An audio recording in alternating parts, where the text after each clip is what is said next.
So, anyways, I was just reading on Quora. Um,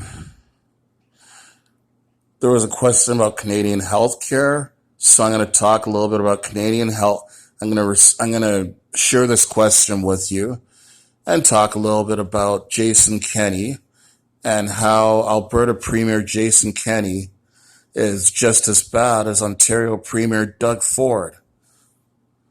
So basically, in a nutshell, Doug Ford, he's a conservative premier of Ontario who unfortunately has a majority government because some idiot people in Ontario decided to vote him in. He made promises about dropping hydro prices by 12%, which he has not. He made promises about dropping gas prices by 10 cents a liter, which he has not. Gas prices may be low right now, but I doubt very much that that has anything at all to do with Doug Ford. He made promises about bucket beer as well too. Those promises have not materialized. Like basically bucket beer is that you can buy beer for $1 a bottle if you're buying a case of beer. The cheapest that I've seen beer so far is I think about $1.25 a bottle.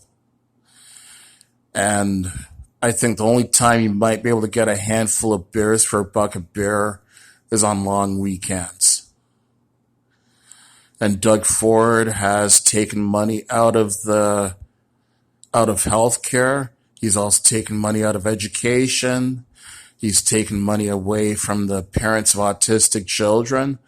So it makes it harder for autistic children to get the care that they need.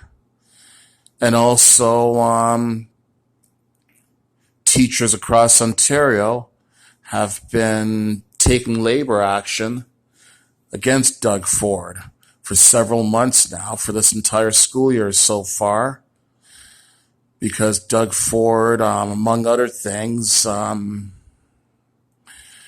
he wants teachers to have larger class sizes. I've heard about some cases where teachers have like 40 students in one class. And also make it more difficult for, if not impossible, for special needs students to get the specialized care that they need. Example, from what I hear, autistic children are not able to get the specialized care that they need in our education system.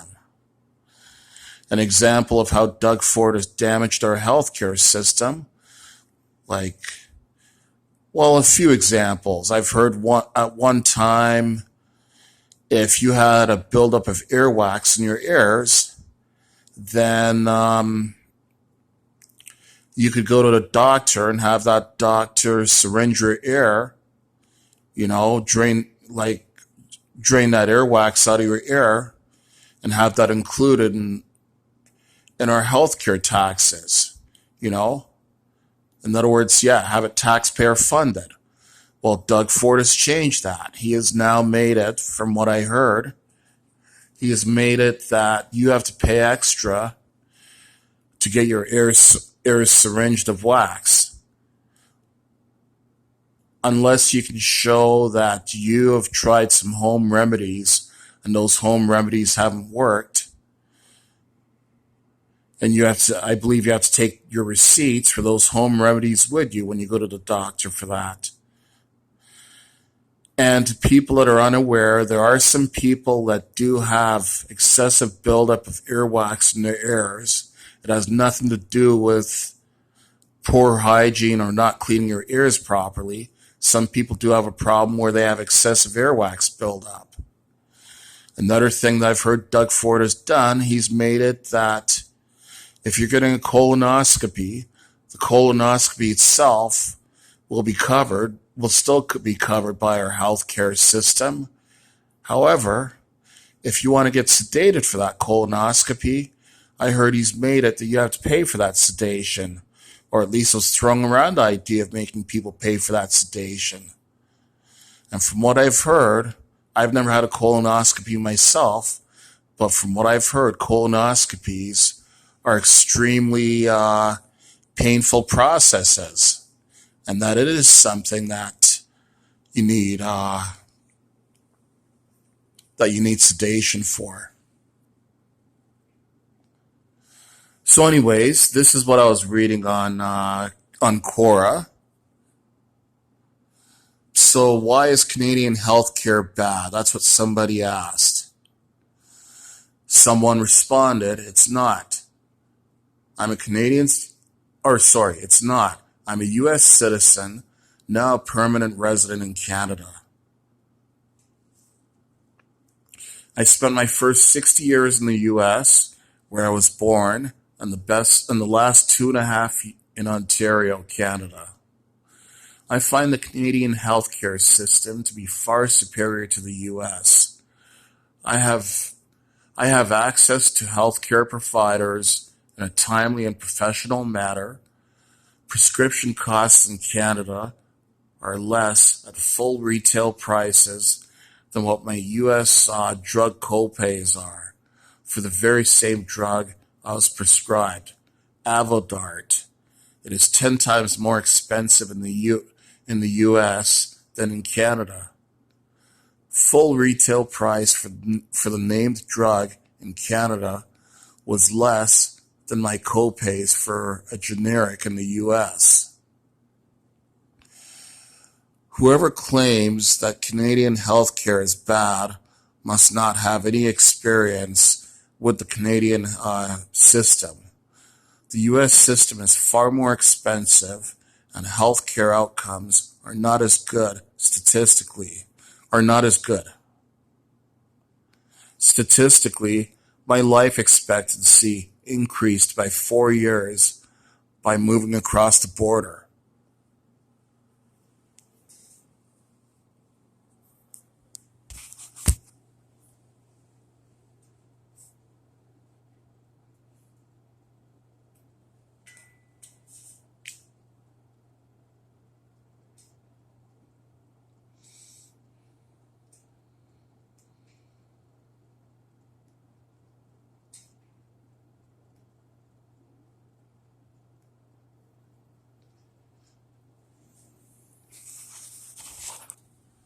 Okay, and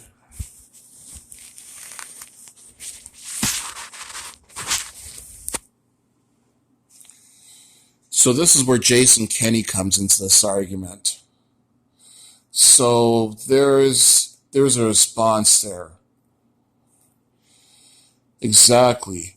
We all know that our good insurance will never cover us if we get if we get seriously ill. Yet we pay our increasing premiums, inflated drug prices, and high deductibles. It really is incredible how people will accept this inherently corrupt and broken system, yet will cause near riots when Popeyes runs out of their new chicken sandwich. And the response before that this person was responding to was the U.S. population has been fed bullshit since birth, while the politicians have been bought by the medical, drug, and insurance interests and allowing the insurance abuses to continue. The U.S. healthcare system is a money-making scheme masquerading as healthcare. Tell that to Jason Kenney, Alberta's new idiot premier. He's trying to bring in private healthcare. Idiot. He's trying to imitate Trump by giving the biggest and richest corporations handouts and lower taxes and making all the poorest pay. He went to college in the U.S. You can have him back in the U.S. Bad enough one Trump in this world. We don't need a second one. And the next person goes on to say right-wingers like Kenney are a bit like a cargo cult. They believe that markets and supposed competition cure all ills. If it fails, you didn't pray hard enough. Kenny's only experience is as a political hack. His education is half a year of philosophy at a religious college, and his experience is limited to politics. He has no business experience, or for that matter, no work experience other than right-wing politics. Just an FYI, Kenney is best buddies with Ted Cruz. Went to college together. Explains a lot, eh? So that's the next response. Another response here. His twin Doug Ford is doing the same in Ontario. Only until the next election, though. Yeah, I hope Ford gets voted out in 2022. I certainly hope so. And I've read various things here about comparing US and Canadian healthcare. Like basically, I've heard some Americans bashing Canadian healthcare, talking about, oh, we have impossibly long wait times, and sometimes you could die waiting for essential health care. And I've heard other American propaganda talking about how some Canadians will go down to the U.S. for health care. Well, I can tell you, as someone who was born in Canada and has lived in Canada all my life, that's a bunch of propaganda. Yes, there are certain procedures here in Canada that you do have to wait for a long time.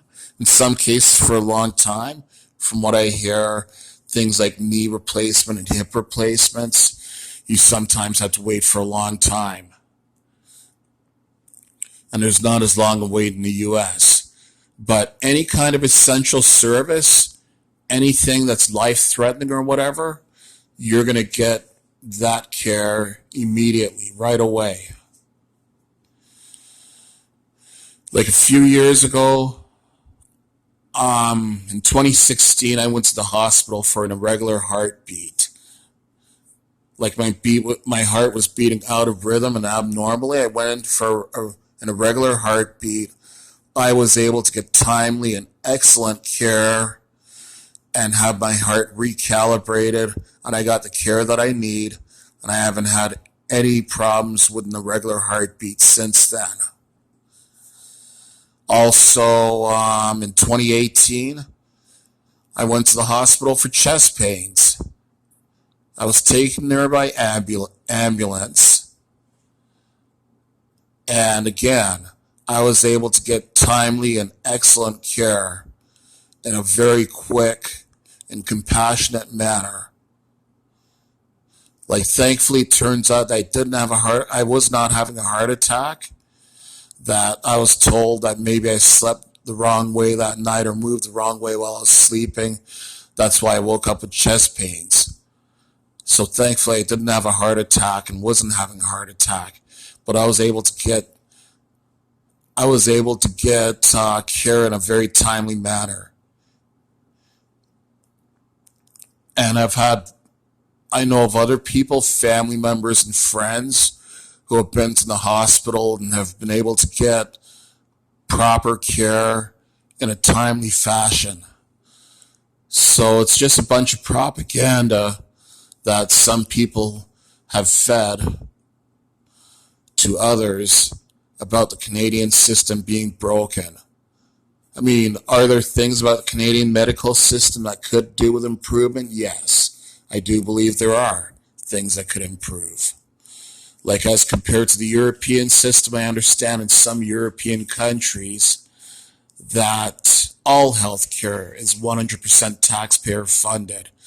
That includes prescription medications being 100% taxpayer funded, dental care, eye care, like for your glasses and your contact lenses, hearing care for hearing aids, dental care. I've heard that in some European countries and some other countries around the world, that's 100% taxpayer funded, whereas it's not in Canada. But there have been some Canadian politicians, some Liberals, some NDP politicians, and some Green Party politicians that have talked about having a national Medicare plan where prescription medication would be 100% funded by the Canadian government. And they've also talked about taxpayer funding for dental care as well too. But when you have conservative idiots like Doug Ford and Jason Kenney in power, and I'm hearing that the conservative premier in New Brunswick is throwing around the idea of closing down 6 hospital emergency rooms and just turning those 6 hospitals into urgent care centers. Like, in other words, fancy walk-in clinics. When you have conservative politicians doing that kind of crap, then it doesn't do any favors to the population at large. So we as Canadians, and I think people around the world, need to say no to these fucking conservative assholes and vote for politicians like here in Canada, vote Liberal, vote NDP, and vote for the Green Party. In the US, you need to vote for the Democrats in the 2020 federal election. And I hope Bernie Sanders becomes the next leader of the Democrats. You need to vote for people like Bernie Sanders that believe in the important things like healthcare and education and responsible social spending.